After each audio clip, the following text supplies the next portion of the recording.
denúncia no Brás por conta do que ela colocou nas redes sociais. E como é que a escola lidou com isso. Então, e uma outra coisa que a gente teve que foi muito significativo, nós tivemos uma reunião com todos os diretores da diretoria e com a Polícia Militar. Por um lado, a gente entende que a gente precisa se aproximar mesmo. As escolas precisam de segurança no seu entorno, mas a nossa preocupação é sempre o que a gente vai permitindo a partir de então, porque a Secretaria de Estado acho que fez uma parceria com a Secretaria de Segurança Pública por conta de Suzano, e aí os policiais estão indo mais mesmo nas escolas, mas a gente, o nosso temor é sempre das consequências e quem é que vai sofrer de novo essas consequências nas unidades escolares. Com relação à mediação, não foi falado nada até agora. Assim, como é que a gente vai trabalhar por esse caminho? Nada no sentido de como é que a gente diminui os conflitos de uma forma tranquila, como é que a gente garante a segurança das escolas, né? A Sara trouxe um dado de como é que a gente identifica esses alunos, porque se não pode se exigir o uniforme, né? E até os alunos não têm muitas vezes condições financeiras para tal. Mas então como é que a gente vai identificar e dar a eles segurança? Porque as escolas que conseguem, muitas vezes é de iniciativa da escola, né? O dinheiro sempre é a escola que tem que se virar para dar um jeito. Ah, você quer ter câmera de segurança? Então se vira aí e arruma um dinheirinho. Então a gente está nessa situação. Eu não, com relação à mediação, depois de Suzano, infelizmente a gente não teve nenhuma ação. Agora a gente teve sim uma reunião com a Secretaria da Segurança Pública, com todas as, acho que a Polícia Militar, e aí os diretores estavam, e aí foi falado da ronda escolar, mas assim, não teve nada no sentido de rede, de garantia de direitos, não teve nada assim de se aproximar do CAPES mesmo, ou de fazer, nesse sentido nós não tivemos nada, assim, pelo menos que a gente tenha visto. Não sei se a Sara tem alguma observação nesse sentido, Sara?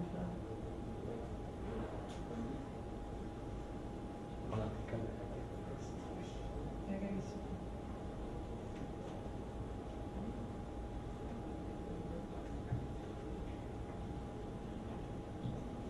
Então, da parte da Secretaria da Educação, a orientação que foi passada para nós foi: os diretores devem, a cada identificação de ameaça, fazer um boletim de ocorrência.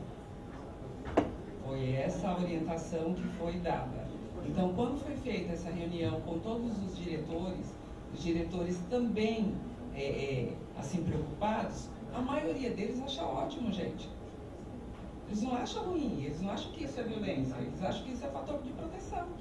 Ah, está acontecendo isso, antes que exploda a nossa escola, vamos fazer um boletim de ocorrência. A gente teve um caso de uma menina que supostamente levou uma faca. E aí, quando a mediadora veio conversar, e isso já estava na delegacia, a gente perguntou: então, quem viu a faca? Não, ninguém, mas isso era. Né? Mas já estava na delegacia. Então, assim, coisas que os adolescentes corriqueiramente diziam, por exemplo: ah, eu estou cansado, vou explodir tudo. Às vezes é força de expressão. E não vai explodir nada. Eu, escola, né, que estou lá com aquele adolescente no dia a dia, como foi o caso dessa menina, estudiosa, não é faltosa, a família acompanha, que isso da família não quer saber é um mito. A mãe é trabalhadora, ela está lá fazendo o serviço dela, lutando pela vida, ela é faxineira, ela ganha R$150 por dia, ela não pode faltar no emprego.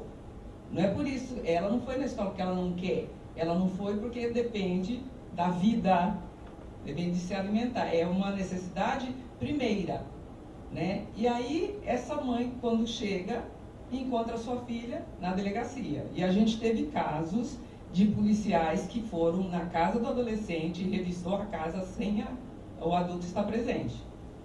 Nós tivemos caso lá. A gente tem caso também de alguns batalhões que o delegado é mais sensível, inclusive ele orienta o diretor quando chega. Mas a senhora vai fazer boletim de ocorrência disso? Não, a senhora precisa conversar com os alunos. E foi mais de uma vez, gente. Mais de uma, duas, três. Né? A gente já teve reunião com o batalhão, que a gente teve uma lição de como educar um adolescente. Ele falando para o diretor: não, a senhora não está entendendo. A senhora precisa sentar todo mundo. Ele tem algo a dizer. A escola é feia, a sua escola é feia, tem que ser um lugar agradável. Né? Um delegado de polícia falando assim. Então a gente tem os dois lados da história. Mas a orientação da secretaria é: faça um boletim de ocorrência. E uma coisa que a gente tem tentado desconstruir antes de fazer o boletim de ocorrência, procure saber o que realmente está acontecendo. Que aí você poupa o tempo do delegado de polícia, o seu e da família, da mãe que chegou da faxina e se deu conta que o filho está lá na delegacia. Queria só fazer uma colocação que aconteceu em Santana de Parnaíba, né, com a marca onde eu trabalho. Aconteceu um caso semelhante, não do de Suzano, na verdade. Apareceu uma situação em que eu recebi uma ligação à tarde do secretário de Educação, falando: olha, a gente está com um caso assim, assim, assado. Um adolescente vinculou uma notícia em mídia social, enfim. E o problema que se causou foi o seguinte: porque foi registrado o boletim de ocorrência. Em conversa com a diretora da escola, ela mostrou um desespero. Ela falou: eu não queria que isso tivesse chegado no registro do boletim de ocorrência. O que eu queria era ter trabalhado, ter ouvido toda essa questão antes, para evitar isso. Por quê? Com o registro, né, do boletim de ocorrência, do ato infracional, isso ganhou uma repercussão tão grande que o próprio adolescente ficou um pouco estigmatizado. Um pouco não, ele começou a receber ameaças de morte. E aí começou o grande problema nosso que a gente enfrenta hoje lá, é como preservar mesmo a integridade física desse adolescente.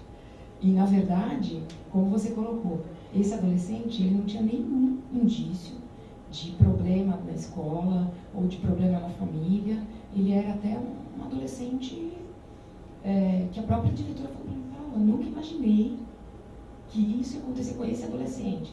E no final, na verdade, o registro do boletim de ocorrência foi uma apologia ao crime. Tanto que não houve uma ameaça concreta, não houve nada. Foi uma divulgação de um vídeo, uma mídia social, em que ele dava a entender algo. Enfim, eu acho que o registro do boletim de ocorrência é algo que a gente tem que pensar muito antes de ser feito. Então me preocupa também essa posição de tudo se registrar, porque a gente tem as consequências do registro, as consequências da divulgação da informação. Vou aproveitar essa interrupção das respostas, porque o tempo está chegando perto do fim. Então, como um encaminhamento aqui, já que a gente fez uma pausa nas respostas, vamos fazer a última rodada de perguntas. A gente tem uma lá no fundo, né? Fazer uma pergunta, um comentário, uma confissão. Agradeço a mesa pela resposta obtida. Eu sou a servidora Ana, lá da Infância e Juventude, sou professora e gostaria de complementar as informações, os dados que, assim, abrilhantaram muito esse evento, que na Infância e Juventude, até o momento, pelo que nós temos conhecimento, eu tenho algumas amigas aqui que trabalham lá, nós temos já por volta de 20 casos, né, de mães, de alunos vítimas dessas ameaças. Então, a mãe ou o pai não vai esperar acontecer, não vai esperar a mediação para proteger o filho dela. Por isso que ela está indo à delegacia. Né?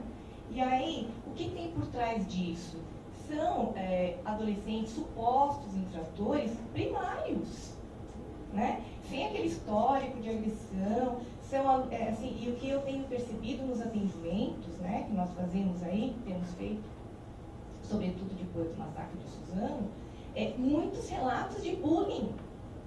Então, são adolescentes que têm assim, problemas de pele, aí são chamados de patinhos feios, os dentucinhos, os gordinhos, né? E assim, eles chegam a copiar trechos de textos do Deep Web, que ontem eu atendi um caso que eu estou assim, arrepiada até agora, né? De relato que ele pretende sodomizar o colega, cortar o órgão genital. E assim, que eu tenho atendido são adolescentes brancos, com mãe presente, com acompanhamento psicológico, né? E assim, estão reproduzindo textos horríveis no Facebook, nas redes sociais.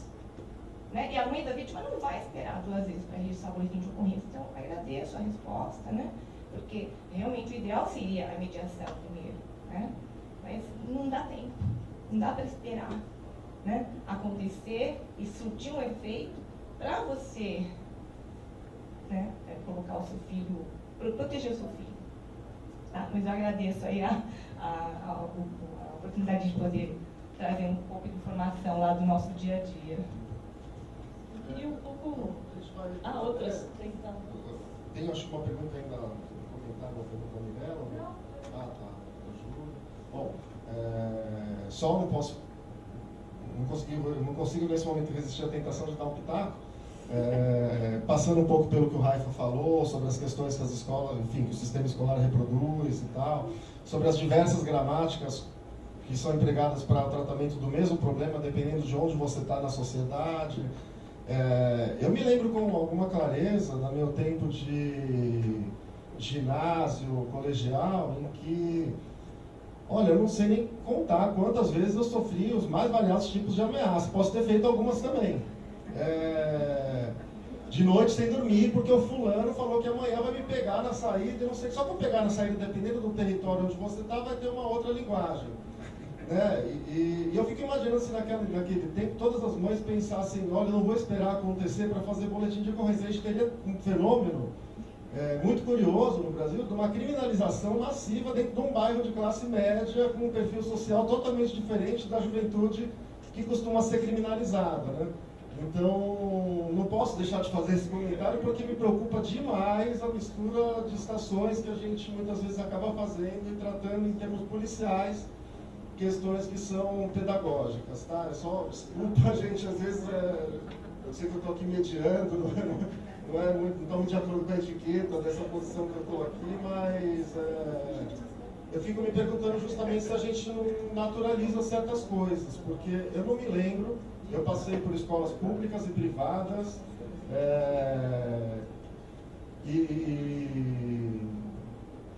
eu não me lembro de algum dia alguém ter feito algum boletim de ocorrência em relação a qualquer coisa. E nem quando eu fui expulso de uma dessas escolas por ter pichado o banheiro da escola, praticado um fato que é típico, está previsto lá no Código Penal, independente de onde eu estivesse, eu poderia ter ido para a Fundação Casa, a gente sabe esse ciclo onde ele vai dar. Mas nem nesse momento, o padre lá da escola simplesmente chamou a minha mãe, disse que meus irmãos eram alunos ótimos, mas eu dava muito problema de comportamento. Eu demorei muito tempo, talvez depois dos 40, trabalhando com educação, é que eu comecei a entender que o problema não era meu, era da escola, né? Mas nem nessa ocasião em que eu pratiquei uma figura típica, eu fui levado para alguma delegacia, ou sofri algum tipo de tratamento que não fosse uma conversa educada entre o padre, que era o coordenador, e a minha mãe, no sentido de ela arrumar um outro lugar em que eu me adaptasse melhor. Então, só para a gente tentar, eu trabalho, meu cargo é lá no Brás, né? Tive uma passagem por lá e eu sei da realidade como que é, e a gente achei muito interessante essa coisa do delegado dando dicas sobre o trabalho pedagógico, porque a gente está quase nisso, né? E quando a gente está no chão da polícia, do sistema de justiça, a gente se embrutece um pouco e a gente tem que ter clareza quanto a isso. Mas acabaram as perguntas, a gente pode entrar no último bloco. Tem o seu. Sim, eu compartilho 99% do seu entendimento, mas eu também compartilho da situação dessa mãe que não sabe para onde correr e acha que vai resolver com um boletim de ocorrência. Então, eu entendo perfeitamente compreensível, porque ela fica desesperada, alguém fala para ela que o senso comum, olha, vai lá que resolve.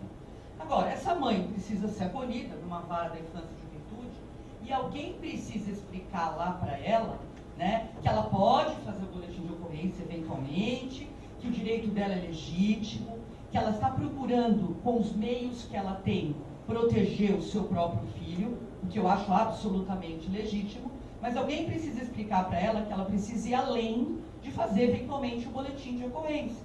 Que a situação pode se resolver ou se encaminhar ou melhorar a partir do momento também que ela faça uma cobrança à unidade escolar ou à comunidade em que aquela situação vive, porque o boletim de ocorrência por si só não vai resolver o problema daquele menino. Então, eu acho que é preciso acolher.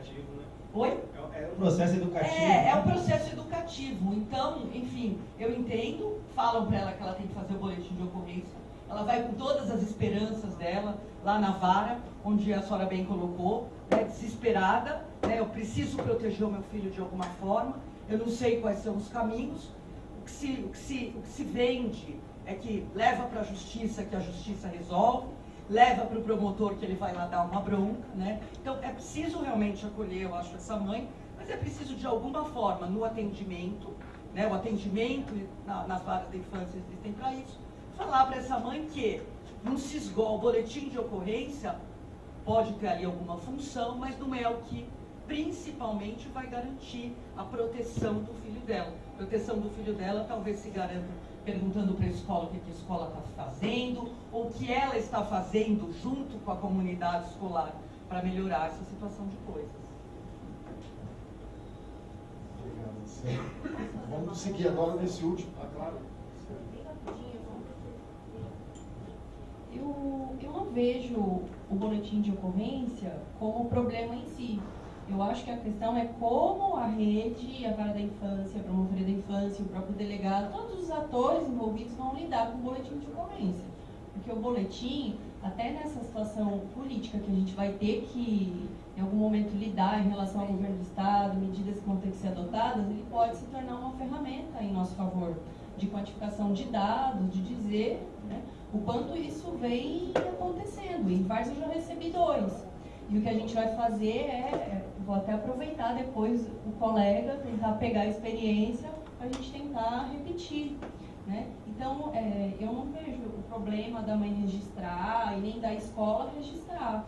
Acho que até uma segurança de dividir a responsabilidade, né? Não tem como a escola segurar sozinha, nem a mãe segurar sozinha. O que tem é que todo mundo está bem preparado para lidar com isso, né? Então, só queria colocar isso, que eu não vejo o BO como esse grande vilão da situação. Só como uma... Nós já monopolizando, mas eu tendo a pensar como você, Luciano. Eu tendo, pelo meu lugar social, pela maneira como eu me formei como sujeito, eu tendo a pensar como você. Até porque, na linguagem, né, dos meninos criminalizados, eu nunca segurei BO nenhum. E nem ninguém da minha família.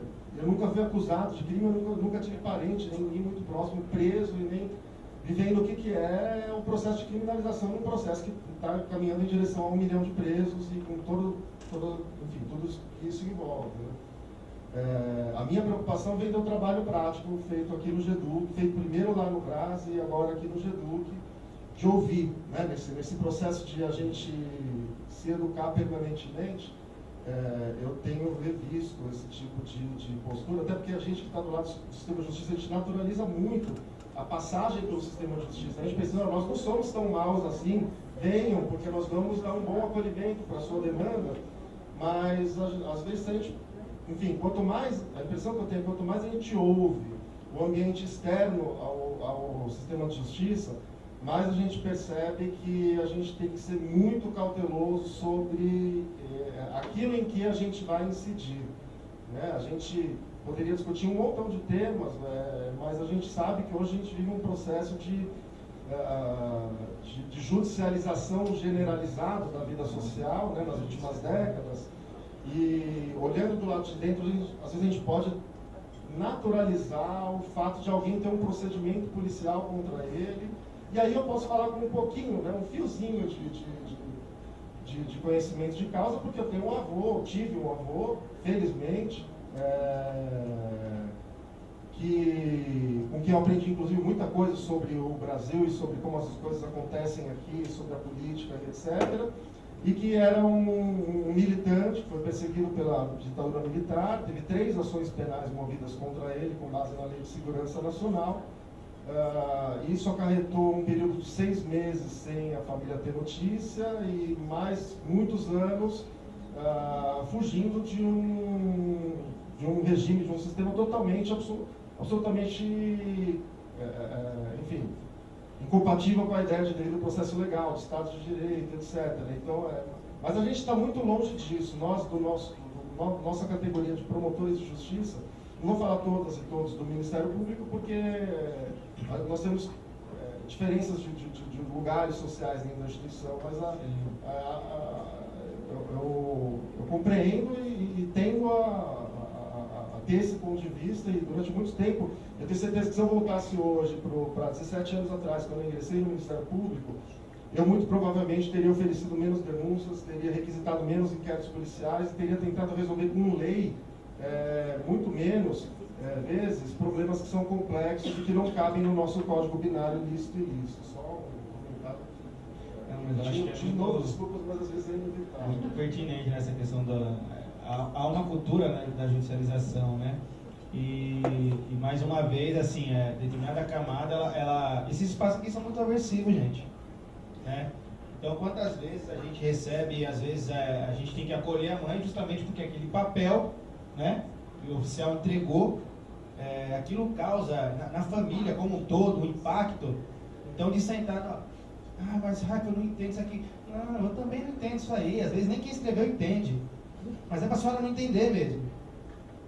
Então, a gente tirar essa complexidade das coisas, a complexidade se dá na maneira que a gente quer conduzir as coisas. Então, judicialização é algo que as pessoas vão assimilando isso enquanto algo que é positivo, né? Porque alguém vai decidir por mim. Então, a gente está acostumado, né, a essa coisa de não precisar. Essa questão da comunicação, né, de você ter que dialogar, isso é muito aversivo no dia de hoje, gente. Tem que dialogar, né? Tem que colocar as posições ali, a gente, né, ir se transformando a partir desse diálogo. Isso é muito aversivo. Isso é muito aversivo. Então, quando a gente vai falar nessa construção, né, porque, por exemplo, se a gente for pegar os dados que vocês apresentaram, que eu achei muito interessante, a questão do bullying, né, 570, né, casos que vocês colocaram ali, mas assim, se a gente for destrinchar isso, você vai fazer um diálogo com a escola, teve um caso, né, de racismo, não, isso aí é bullying. Isso aí a escola a gente trata assim, a gente faz isso, mas assim, ela vai colocar lá no livro, mas ela não vai fazer isso que você está falando, vamos entender aqui, então se o caso é de racismo, então a gente precisa fazer um trabalho voltado para essa questão da negritude aqui dentro da escola. Mas aí não, ainda hoje existe o Satanás do livro negro lá, né, que eu vou falar, pô, ainda tem isso aí, bicho, né? Então é isso, eu falo, isso aí é bullying. Estou falando isso porque eu estou imitando um diretor que a gente foi tentar entrar na escola, né, para discutir um caso que em São Bernardo, né, que uma aluna que a gente tinha lá trouxe, falou, tô sofrendo isso, e ela identificou enquanto racismo por conta do processo que ela estava passando e que ela vinha, né, se desenvolvendo dentro do projeto ali. Aí ela, então, professor, mas isso aí é racismo, tal, não sei o quê, papapá, a menina não queria mais ir para a escola. E aí a gente foi falar com eles, isso aí é bullying. Bullying a gente fala uma vez, se não resolver a gente coloca no livro de ocorrência, aí senão a gente toma medidas mais... Eu falei, não, mas a gente quer fazer um trabalho, porque se você fizer isso, colocar no livro de ocorrência, aí que essa menina não vem para a escola mesmo, que aí que ela vai ser perseguida mesmo, né? Então acho que é como dá, né? E aí só para finalizar, a colega quer pedir a palavra ali, eu acabei pegando o gancho na fala, mas isso é um gancho para o caso de Suzano, né? Então, quando a gente vai falar, às vezes, que o problema já estava ali, já está gritando há muito tempo, só que está um discurso colocado, e não vamos ser omissos ficar em cima do muro, está um discurso colocado que tudo isso que a gente está discutindo é mimimi. Esse discurso está colocado, sempre foi colocado. Então, não adianta a gente falar, não, mas isso sempre teve, mas agora, cada vez mais, você tratando isso. Então, por exemplo, a maioria dos casos que a gente acompanha lá, de automutilação, está ligado à questão da sexualidade. Falando das pessoas do nosso território, tá ligado? Essa questão da sexualidade, né? Qual a discussão que a gente tem hoje nas mídias sociais, o que está colocado, como está colocado o papel, né, para se trabalhar essa questão de gênero, né? Então é isso, a gente, como eu falei há pouco, a gente vai olhar para o fenômeno só quando ele enfeia, quando ele estoura a nossa bolha, quando ele rompe a nossa bolha. Mas até então, é aquela conversa, né, de que quando a pessoa, às vezes, né, no nosso máximo de caridade, né, então a gente pega e fala, eu vou oferecer aqui um prato de frango, né, para essa pessoa que está necessitada. A pessoa fala, puta, mas eu não como frango. A gente está dando, você não come frango, ou seja, você tem... Assim, você está numa posição que você não pode nem escolher, porque você tem que se alimentar só para se alimentar. Mas por quê? Porque a gente não humaniza as relações, né? A gente vive, isso é resquício de um Brasil escravocrata, a gente vive, né, esse processo de coisificação desde sempre. Né? Então, assim, a gente vai falar em direitos humanos, quando a gente começa a falar sobre direitos humanos? Só quando se pensa que o branco está matando o próprio branco na Europa, quando a gente vai falar em direitos humanos. Lógico que tem que se falar, mas assim, a gente viveu 388 anos do Brasil escravocrata, né? Outra coisa, a gente vai falar, né, a gente vai ter lá a convenção, né, em 89, a Convenção Internacional da Criança, mas a gente começa a pensar em criança, né, só depois, quando a gente vai, né, passa por uma revolução industrial, em que as crianças não podem mais trabalhar, porque assim, elas não têm o desenvolvimento mais necessário para operar as máquinas que surgiram. Então não é porque a gente começou a repensar, não é isso. Então todas essas decisões, tudo que a gente vai, né, construindo, sempre, nunca analisando o fenômeno, né, de maneira longitudinal, é sempre a gente pegando as coisas muito quando elas estouram e explodem, né? E aí, novamente, ressaltando a importância dessa discussão, a importância desse encontro, é que eu acho que a ótica aqui é justamente a gente poder ter um outro olhar para a construção, seja de documentos, seja de ferramentas, seja do que for, para a gente trabalhar em um viés de redução de danos das coisas que a gente vem sofrendo hoje em relação à educação, né? Que é o alvo, é a principal coisa que está sendo atacada, educação e cultura, né? Em coisas que andam ali diretamente atreladas, né? Então eu falei dessa questão do capital cultural, eu falei dessa questão a gente discute muito a apropriação cultural, dentre outras coisas, mas é um tema que a gente precisa aprofundar cada vez mais e cada vez mais sobre uma outra ótica, né? De agregar as pessoas que sofrem essas violências nessas discussões, tirar o estigma desses espaços e falar, não, vocês têm que ocupar esses espaços, a gente precisa dar esse espaço de alguma forma, seja a gente se reunindo antes, para a gente trazer demandas, seja a gente estando, né, nos territórios, como é o caso da galera que está aqui. Eu acho que é um pouco isso, né? Como que a gente vai aprofundar e fazer esse debate de maneira muito mais ampla. Professora Gabriela, depois de um tempinho, a gente procura praticar um formato menos engessado, porque a gente acredita que isso propicia um diálogo melhor, com mais qualidade, mas acaba acontecendo esse tipo de coisa, desculpa. Não, imagina. É isso, o diálogo na sua mesmo, produção. porque eu fui o causador do negócio todo. Produção, é importante escutá-los, né? É importante escutá-los para pensar.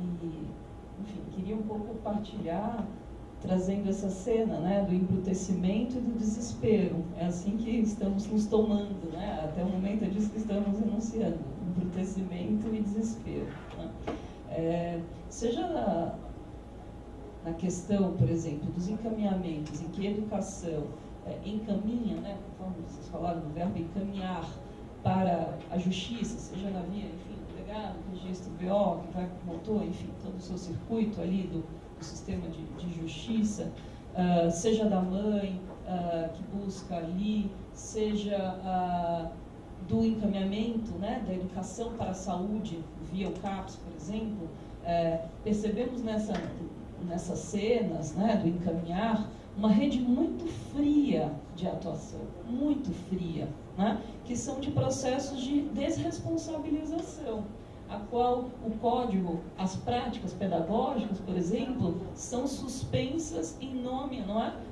que o sistema de justiça cuidará, né, ou o sistema de saúde cuidará. Isso não é agenciamento de redes, né? Isso é uma produção de encaminhamentos, conforme vocês já colocaram aqui, o grupo da Secretaria do Estado da Educação, a qual você não tem partilha, você não tem escuta, você não tem sustentação de diferença dos códigos. A potência de um agenciamento de redes é o respeito aos códigos de cada campo disciplinar que vai compor para atuar. Seja o policial, seja o delegado, seja... E é engraçado mesmo, né? O delegado enunciando sobre as questões pedagógicas, né? Só que, ao mesmo tempo, é importante também a figura do delegado na sua função, né? É também importante o professor na sua função, é importante a psicóloga lá do CAPS também na sua função. e construir um trabalho em rede, e por isso que ele é muito, ele exige, o que ele exige, né? O que a educação vai dizer? Com todo esse, elas observam da cena do Estado. A cena do município é um pouco diferente, mas também é marcado por muitas, né, muitas situações dessas do Estado, em que os professores, quando eles também vão dizendo no seu desespero, né, seja lançando seus corpos para proteger os alunos, né, do que eles, enfim, acham que eles são efeitos da violência, ou seja, também se retirando da cena, não é? Dizendo, como eu já ouvi de um supervisor, por exemplo, do município, ali dizendo, esse estudante, esse indivíduo não cabe na escola. Ele não deve estar na escola. Publicamente, numa reunião com todos os outros supervisores lá da DRE dele, numa reunião, num ato formativo que estávamos, eu ali como, né, mediadora, dialogando o ato formativo com eles, né? Então, o que nós temos? Nós temos uma produção, né, que não articula e não agencia cuidado, né? Ela se desresponsabiliza e ela joga para o campo da justiça, ou ela joga para o campo da saúde, né? Por exemplo, então, para mim, por isso que eu repiso a história do NAAPA, né? Que é uma experiência a qual ela se permite a experimentação da construção de redes, porque você não constrói rede de modo protocolar com encaminhamento, né? A cada cena, a cada disparador, a cada demanda se põe em análise qual é o arranjo que vai se produzir para cuidar daquela trama, né? E é necessário esses encontros, né, de afetação entre o território, precisa estar muito conhecido entre ele para se ativar, ainda mais nessa condição que a gente tem de inúmera fragmentação e desarticulação, onde você ativa o outro, inclusive nomeado, né? O fulano é enfim, a Mariana, a psicóloga do CAPS que eu conto, é a assistente social Joana ali do CREAS que eu conto, eu ativo e ele corresponde, né? Porque a gente não tem tempo, né? A vida é milhão mesmo, né? E se produz com toda a sua intensidade. E no caso, por exemplo, da adolescência, é com toda a sua força, como a gente viu na experiência de Suzano, que é, né, terrível, né? Mas ao mesmo tempo, e aí a convocação, né? O que faremos numa situação dessa? E aí a gente vai olhar para a dimensão de crise, pensar ela, então estamos, enfim, numa situação de crise que foi produzida a partir do acontecimento Suzano, e tomá-la na sua, como vocês estavam com a expectativa, de potência de transformação, de mudanças, de outros investimentos. Então, por exemplo, não é possível você ter, além de sairmos da cena de programa para a política pública, ela tem que ser, e por isso que seja uma política que seja investida no seu cotidiano, porque não adianta também trazer, né, uma invenção maquinária ali com agentes que vão compor, de psicólogos, pedagogos, assistentes sociais, fonoaudiólogas, se elas não tiverem no seu cotidiano legitimidade e formação para poder, e eu acho que é uma bela estratégia, como é que você convoca a educação?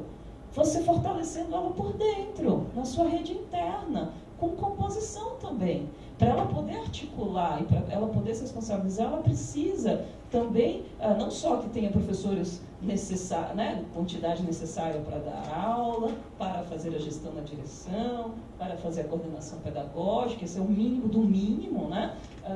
Mas, para além disso, para que eles possam estar aliados, porque a educação também não vai conseguir enfrentar todos os conflitos da desigualdade, da vulnerabilidade social. Os usuários do NAAPA, que são as crianças e adolescentes do município, eles são todos adolescentes que têm dificuldades no aprender e que são marcados pela vulnerabilidade social. Essa é a característica do sujeito do NAAPA e que é atendido. E são histórias, e é muito interessante, eu venho acompanhando, eu fiz meu pós-doc lá com a Flávia Chini, né, há 3 anos, e sigo, atuei na formação do NAAPA, sigo acompanhando os estágios. É impressionante, eu acho que eu já acompanhei, enfim, não sei quantos casos, quantas histórias, e são histórias muito singulares, e as saídas inventadas para cada situação, para cada demanda, não tem protocolo, não tem modelo a ser aplicado e replicado.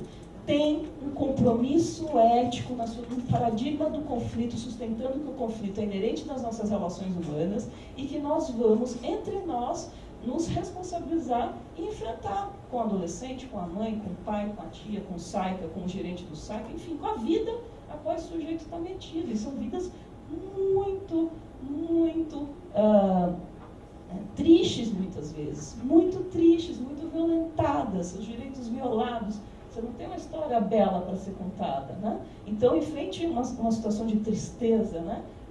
Bate o desespero, o embrutecimento, né? Porque é insuportável, mas esse é o movimento, né? A justiça restaurativa, a mediação são outras estratégias também, né? Potentes de intervenção, mas que também não podem ser pegadas como algo a ser replicado.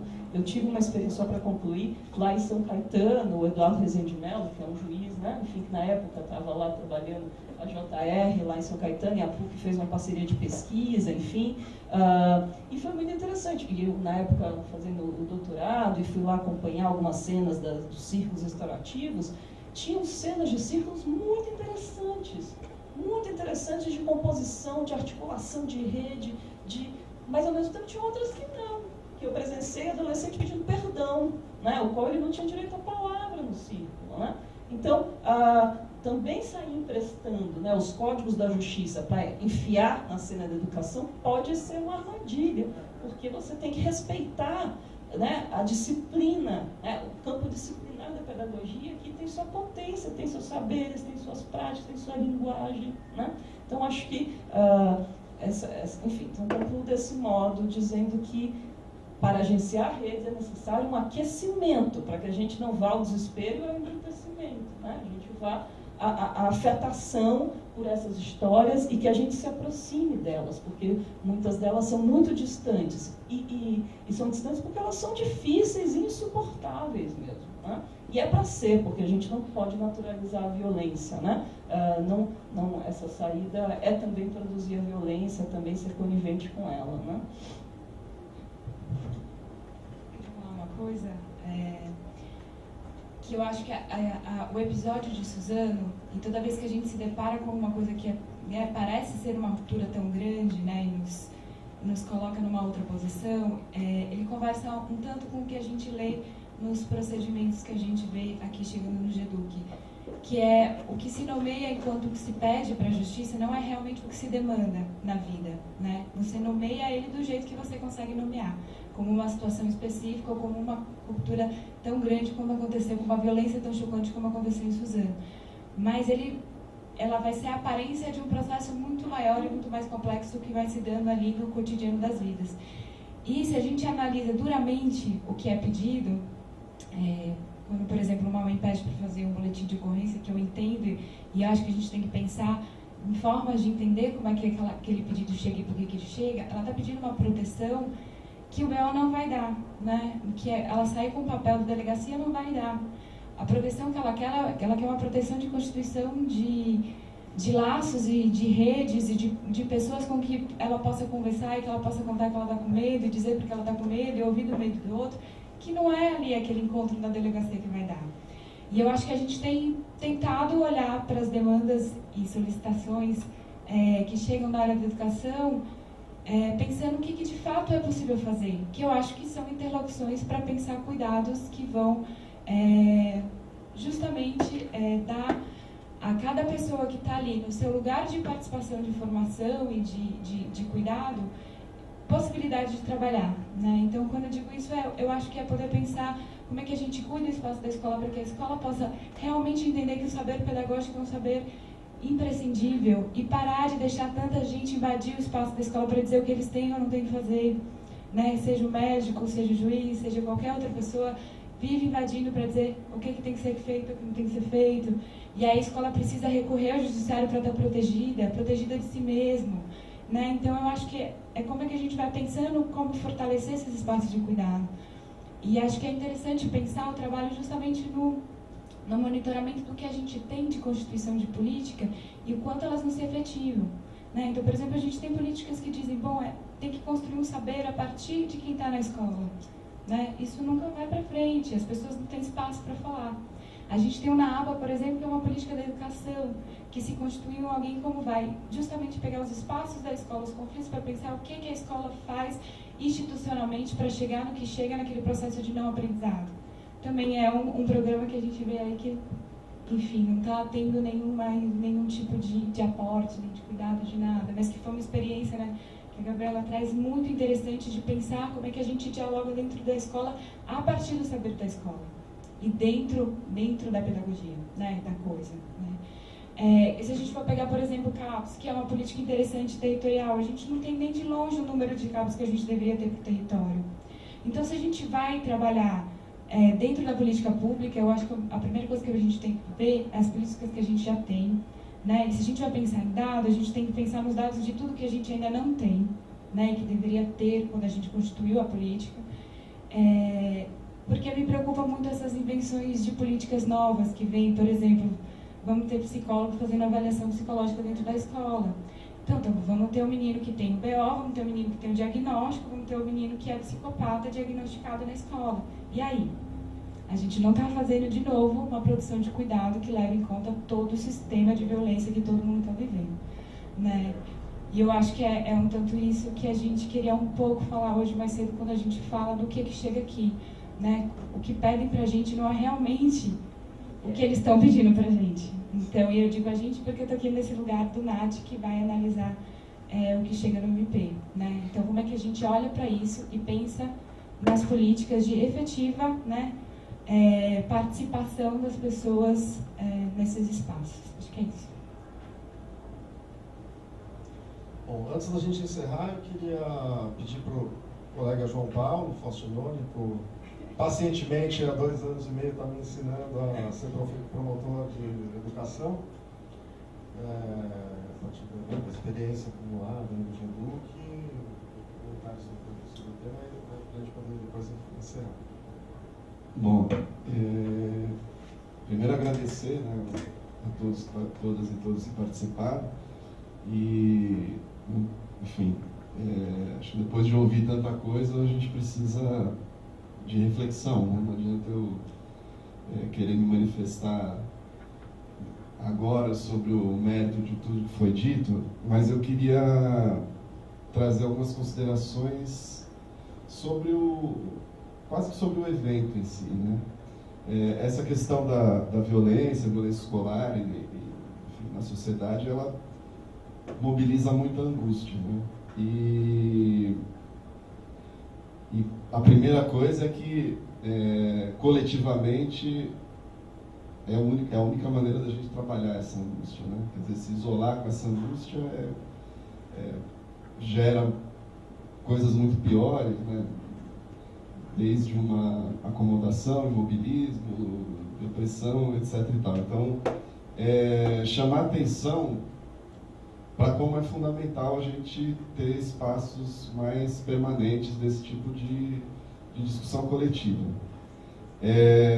Ainda falando da angústia, eu acho muito bacana que hoje a gente tenha conseguido reunir um número significativo de colegas, promotores, para debater esse tema, porque aqui no GEDUC, né, eu, Daniel, toda a equipe, a gente está numa posição privilegiada, no sentido de que a gente pode se debruçar, se especializar a respeito do tema, ter esse tipo de interlocução com alguma frequência, e a gente sabe que na maioria das comarcas, os promotores estão tendo que lidar com essa demanda do dia a dia, e múltiplas demandas, né? Quer dizer, não é só a violência da escola, são, enfim, os problemas mais variados relacionados à infância e juventude. Sempre que a gente começa a tratar de um tema desses que mobilizam, né, angústia, medo, principalmente dentro de um contexto do momento, né, que é de um certo estímulo